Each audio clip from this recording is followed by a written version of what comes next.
Olá, estudantes da primeira série, tudo bem com vocês? Eu sou a professora Corine. Nessa aula, nós vamos falar sobre metabolismo energético. Nós já estamos falando de metabolismo energético. Falamos na aula 1, falamos na aula 2, né? E agora é a terceira aula que a gente fala metabolismo energético. Nessa aula, nós vamos tratar da quimiossíntese e da fermentação. Então, olha, quais são os nossos objetivos? Analisar as fontes de energia utilizadas por diferentes organismos vivos, compreendendo os processos energéticos celulares e também compreender os fenômenos de transformação e conservação de energia em diferentes organismos, como o metabolismo e a quimiossíntese. Então, olha, você já ouviu falar em metabolismo? Com certeza, em algum momento você já ouviu falar. Mas o que é metabolismo? Olha, você já ouviu, meu metabolismo é muito acelerado. Ou então, meu metabolismo é muito lento. Vocês já ouviram falar isso, né? Você parar para pensar o que é metabolismo? Por que é acelerado? Por que é lento? O que tem a ver a pessoa falar isso? Nessa aula nós vamos aprender o que é metabolismo. E aí vocês vão fazer a relação com metabolismo acelerado e metabolismo lento.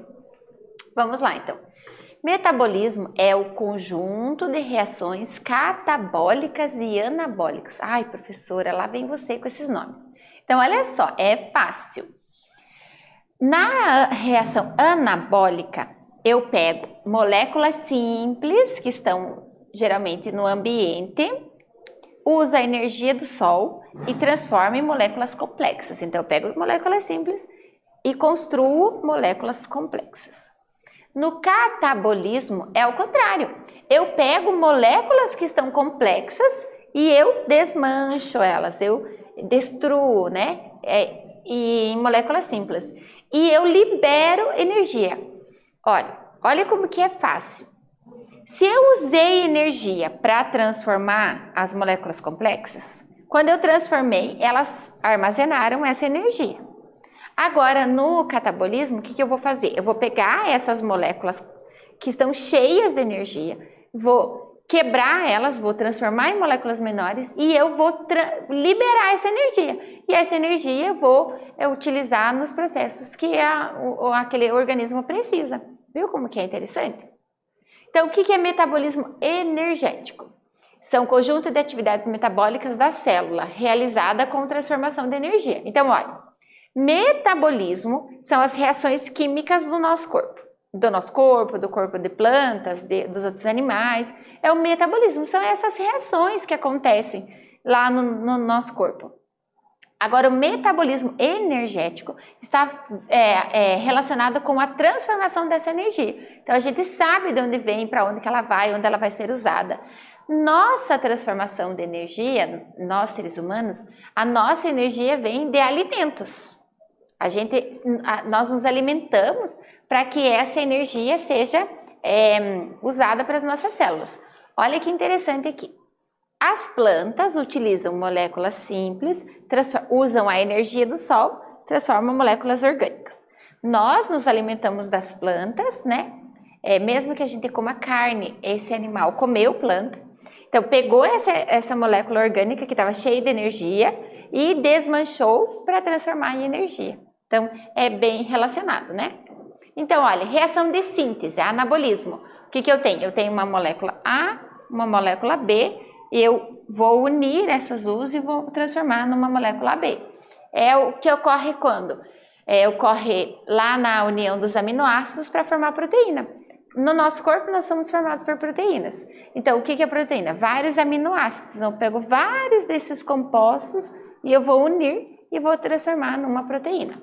Reação de anabolismo. Agora, o catabolismo é de degradação. Eu pego lá uma molécula que elas foram formadas e aí eu separo elas, tá? Quebra, por exemplo, do glicogênio em glicose. Olha lá, nós temos a fotossíntese. A gente já viu na aula de metabolismo energético, parte 1. Eles utilizam a energia do Sol para sintetizar os compostos orgânicos para transformar em energia. Nós vimos a respiração celular, que pega essa glicose que foi transformada na fotossíntese, quebra ela e transforma em energia para nós. Agora nós vamos ver a quimiossíntese. O que é a quimiossíntese? Químio vem de compostos químicos e síntese é a formação, é a união, é síntese, eu estou sintetizando, estou formando coisas. Então, o que eles fazem? Eles pegam matéria orgânica. Por que matéria orgânica? Porque tem carbono, né? Tem a energia. Através da oxidação de substâncias minerais. Não utiliza a luz do sol. Então, o que acontece com os seres que não se alimentam de outros seres? E que não conseguem fazer fotossíntese? Eles vão fazer quimiossíntese. Então, eles vão pegar os minerais que estão aqui no ambiente e vão transformar em moléculas orgânicas. É o caso, por exemplo, de bactérias que elas utilizam a energia lá dos vulcões, tem aquelas fontes hidrotermais, e elas vão usar essa energia para usar esses elementos químicos do ambiente para formar o alimento delas. Né? Olha aqui, ó. Existem três organismos, três processos principais, né? Três organismos principais que fazem isso. As sulfobactérias, elas vão utilizar os compostos de enxofre. Então, elas vão utilizar o elemento químico chamado enxofre, que está no ambiente onde ela vai viver, e ela vai utilizar como principal fonte esse enxofre. Elas são sulfobactérias. Muitas delas vivem nos vulcões, naquelas superfícies dos vulcões, porque tem muito enxofre e é bem quente, né? As ferrobactérias, o que elas fazem? Elas degradam compostos de ferro. Então, elas pegam o composto de ferro, utilizam esse ferro como principal alimento, fonte de produzir alimento. E as nitrobactérias, que fazem isso, utilizam os compostos de nitrogênio. Para isso, nitrobactérias, no ar atmosférico, 78% da composição da atmosfera é formada de nitrogênio. Então, elas retiram esse nitrogênio, usam no metabolismo delas e acabam liberando oxigênio para o solo. Então, e no nosso DNA tem metabolismo. De onde que a gente pega? Das plantas. De onde que elas pegam? De bactérias que retiram do ar. Veja que interessante, olha. Os compostos de nitrogênio têm papéis chaves no ciclo do nitrogênio, que é uma matéria que vocês vão aprender ainda durante a vida escolar de vocês. Por que está essa imagem aqui, professora? Aqui seria uma raiz de uma planta leguminosa. E essas bolsinhas aqui são essas colônias de bactérias. São essas colônias de bactérias que retiram o nitrogênio, elas usam o nitrogênio e elas fazem compostos nitrogenados que acabam liberando para o solo, através do metabolismo delas. E as plantas absorvem elas, e nós absorvemos, está lá no nosso DNA, e elas vêm principalmente ali das bactérias. Existem outros processos, mas principalmente das bactérias. Então, olha, essas bactérias quimiosintetizantes fazem a ciclagem do nitrogênio, né? Olha, observe aqui, ó, o nitrogênio está no ar, através de raios, né? Fixam o nitrogênio, mas através dessas plantas também, dessas bactérias, elas retiram esse nitrogênio. Ele vai se transformar em compostos com o nitrogênio, né? E vão para o ambiente. E aí as plantas acabam absorvendo, os animais acabam ingerindo esse nitrogênio que eles retiraram lá do ar. Olha, vamos lá. Uma das formas de fixar nitrogênio no solo é com a ajuda da energia fornecida dos relâmpagos. Vocês sabiam que os relâmpagos das tempestades ajudam a fixar nitrogênio no solo? Como assim? Vamos ver. A descarga elétrica do relâmpago faz com que o nitrogênio reaja com o oxigênio do ar. Então, imagina, o nitrogênio estava lá, veio uma descarga elétrica, deu energia para ele. Ele vai se energizar e ele vai se juntar com o oxigênio do ar, formando óxidos de nitrogênio. Essas moléculas, ainda usando a energia do relâmpago, são hidratadas com o vapor da água, vão virar nitrito. O nitrito mais a energia do raio, e aí está o nosso nitrato, transformado em nitrato. Processo sem nenhum micro-organismo. Existem as bactérias nitrificantes, mas existe também a nitrificação através desses relâmpagos, né? Então, alguns micro-organismos são especialistas nessa fixação. Quais organismos são esses? Vou dar um tempinho e eu já volto com a resposta.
Gente, essa resposta estava muito fácil, porque eu tinha acabado de falar a resposta. Então, se você prestou atenção quando eu estava lendo a pergunta, eu tenho certeza que vocês acertaram. Então, vamos lá, olha.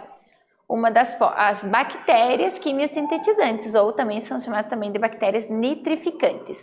Elas participam ativamente na ciclagem do nitrogênio, e isso é importante, permitindo a absorção do mesmo para as plantas. Não sei se vocês já ouviram falar, mas existem muitas das pessoas mais antigas que quando está chovendo, pega as plantas e põe lá fora. Por que será? Porque aí depois a planta fica verdinha. Por quê? Porque acaba fixando no solo, lá do vasinho da planta, esse nitrogênio e elas absorvem. Viu que legal? Então, olha, você já se perguntou por que o pão cresce? Provavelmente vocês já viram alguém fazendo pão na casa de vocês. E aí, a minha mãe, quando fazia pão, a gente ainda tinha que ficar quietinho para o pão crescer. Ela falava, não fiquem conversando muito, senão o pão não cresce. Por que ele cresce, será? Como que os músculos trabalham com pouco oxigênio quando você faz um exercício pesado? Você faz lá uma atividade física bem pesada, uma corrida muito grande. Como que a gente vai ter energia com pouco oxigênio? O que será que acontece? Esses processos, tanto do crescimento do pão, quanto de você fazer uma atividade física muito intensa, ele vai ser um processo que vai ocorrer com a degradação da glicose, que é conhecida como a fermentação.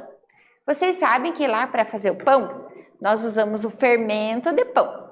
O fermento de pão é o fermento biológico, vocês já viram? Ele parece um pozinho. O que será que tem naquele pozinho? Será que é ele que é responsável pelo pão crescer? Será que ele é um ser vivo? O que vocês acham? Nós vamos ver nessa aula aqui. Olha, então fermentação é uma via anaeróbia. O que é isso, professora? Olha, aeróbica ou aeróbica é quando utiliza o oxigênio. Anaeróbica é quando não utiliza oxigênio. Então, a fermentação não utiliza oxigênio para quebrar a glicose.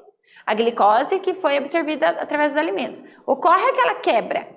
A gente viu na respiração celular que precisava do oxigênio. Aqui não precisa. Então, no processo de fermentação não ocorre a quebra da glicose, né? A única via de extração de energia é glicólise. De glicose, lise de quebra. Então, faz a glicólise. Com uma ou duas reações extras. Então, olha o que acontece aqui. Eu tenho a glicose, que é uma molécula com 6 carbonos. O que vai acontecer? Ela vai ser quebrada. Quando ela é quebrada, transformada lá em um composto com 3 carbonos, quebra pelo meio, ela forma o ácido pirúvico. Para isso, ela vai formar energia. Ela vai formar o ATP nesse processo. E também vai formar o NADH, que depois vai formar os outros produtos finais. Então, ela é uma via que utiliza a glicose e faz a quebra da glicose sem utilizar o oxigênio. Existe a fermentação alcoólica. Já ouviram falar em fermentação alcoólica? O que é a palavra que ele lembra? Lembra de álcool. A fermentação alcoólica é utilizada há milhares de anos. Por quê? Porque eles usam para fazer fermentação de bebidas alcoólicas. Vinho, cerveja, são utilizados através desse tipo de processo de fermentação. Como assim, professora? Eles vão pegar lá o suco da uva, e aí eles armazenam o suco da uva. E depois ela vira o vinho. Como? O que acontece? Acontece que existem organismos que vão fermentar, vão pegar a glicose que está nesse suco da uva, por exemplo, e vão fazer a quebra para utilizar a energia para eles sobreviverem. E o resultado disso é a formação do álcool. Forma o etanol. Então, olha, pro pão é a mesma coisa. O pão, o fermento, lembra que eu falei do fermento, aquele pozinho? Ali tem um fungo, uma levedura. Ele é um ser vivo. Ele vai pegar a glicose que está ali no trigo e no açúcar, vai fazer a quebra dessa glicose. E ele vai transformar em gás carbônico e também em álcool. Como assim, professora? O pão tem álcool? A gente não sente, a quantidade é mínima e a gente também não sente, porque a gente assa o pão. E aí esse álcool evapora, né? Mas se a gente deixasse, por exemplo, muitos dias, a gente fosse comer, a gente sentiria um gosto azedo. Esse azedo é porque ele está fermentado, ele está com esse gosto alcoólico, né? Então, como a gente sempre está comendo fresquinho, acaba não nem percebendo, né?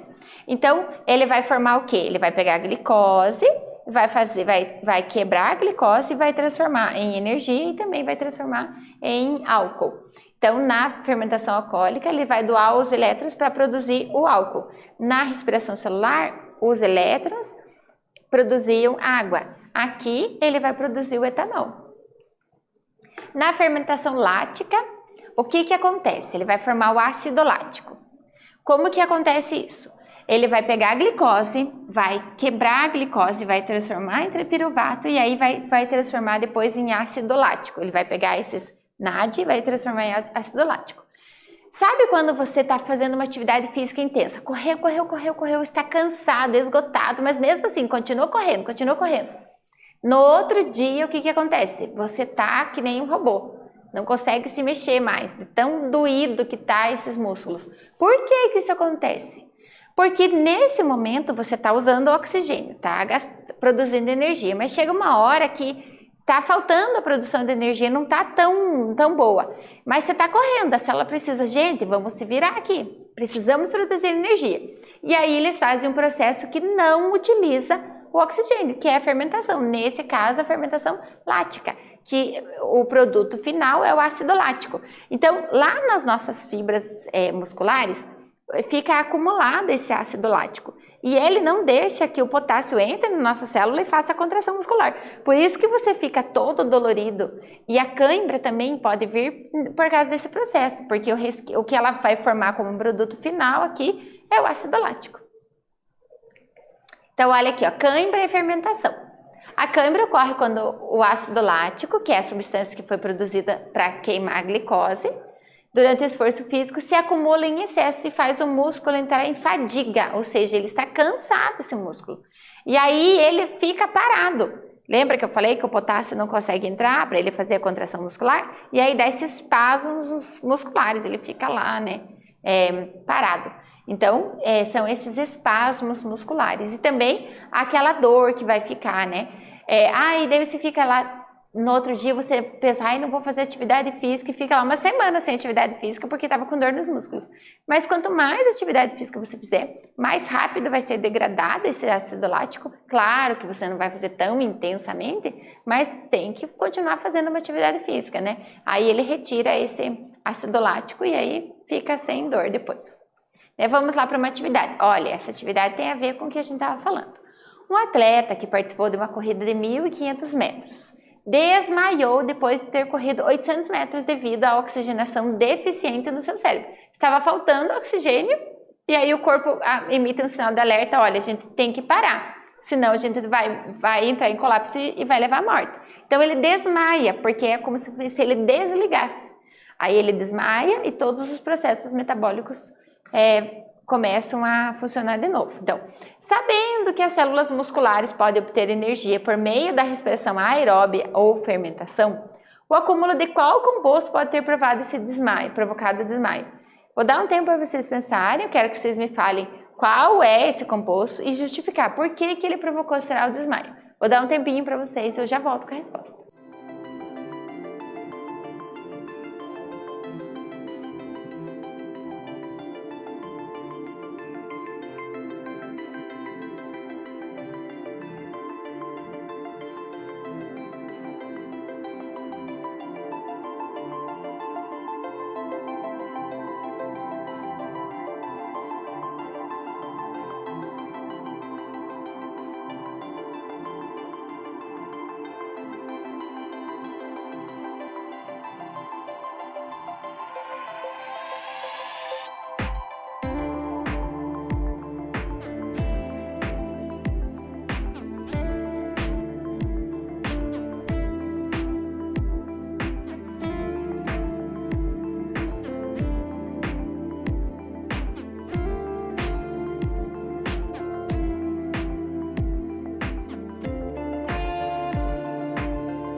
E aí, gente, qual é o composto que é da fermentação?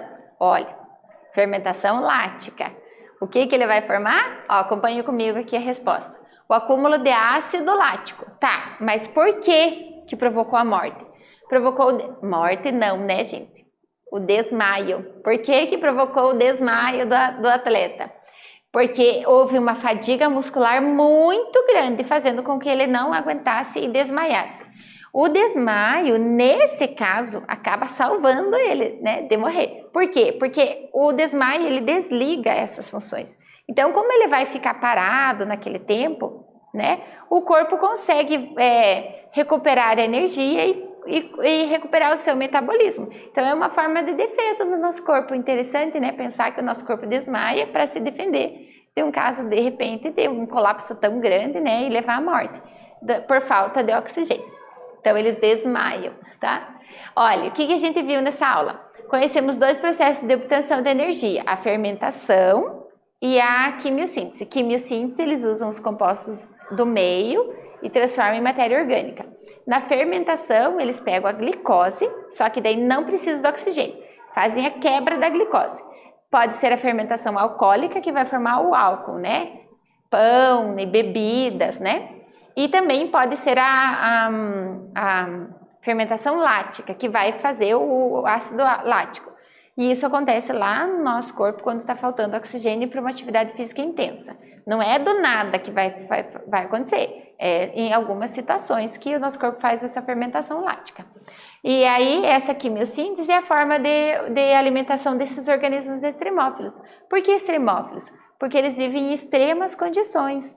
Não são qualquer organismo que consegue viver lá, são só eles, né? Então, bactérias geralmente acabam utilizando esses elementos químicos em volta, produzindo energia para eles.